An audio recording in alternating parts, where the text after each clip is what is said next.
আমি ঠাকুরের গান বলি না, ঠাকুরকে আমি মানুষই মনে করি না।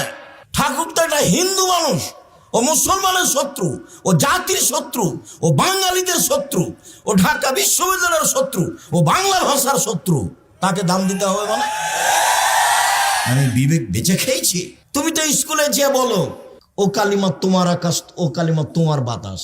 আমি তো বলি না কোনোদিন। আমি কেন বলবো?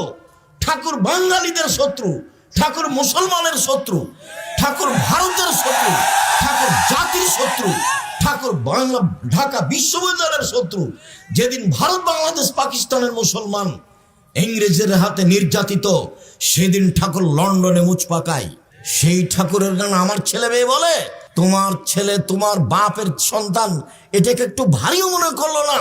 দিন রাত তুমি স্কুলে গিয়ে ঠাকুরের গান বলো। ঠাকুরের বাবার আকাশ কে বলেছে যে ঠাকুরের কালিমায়ের আকাশ? তোমার লজ্জা হয় না? তোমার শরম হয় না? তোমার বাপ কলেজের শিক্ষক, তোমার বাপ বিশ্ববিদ্যালয়ের শিক্ষক। কি বোঝাতে চাচ্ছ তুমি আমাকে?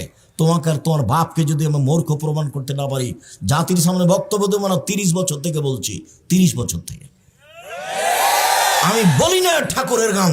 আমার ছেলে মেয়ে বলে না ঠাকুরের গান। ওই যে ছেলেটাকে গুলি মারা হয়েছে, ওর মায়ের ঘটনা শোনো। কোন সময়তে মানে আজানের পরে গেলে পিটাবে ওর মা। দেখো ওদের বিবরণে, এশার সলাতের পরে যদি বাড়িতে ঢুকে তাহলে ওর মা কি করবে? পিটাবে। ওইটা মার, তোমার মা নয় এটা। ওই যে তোমার বোন হ্যাঁ হ্যাঁ করে চলে গেল হাসতে হাসতে, ওর মা নাই? ও কি হিন্দু মেয়ে নাকি? ও কি খ্রিস্টান মেয়ে? তো এভাবে গেল কেন? ওর মা নাই, ও এমনি এসেছে দুনিয়াতে।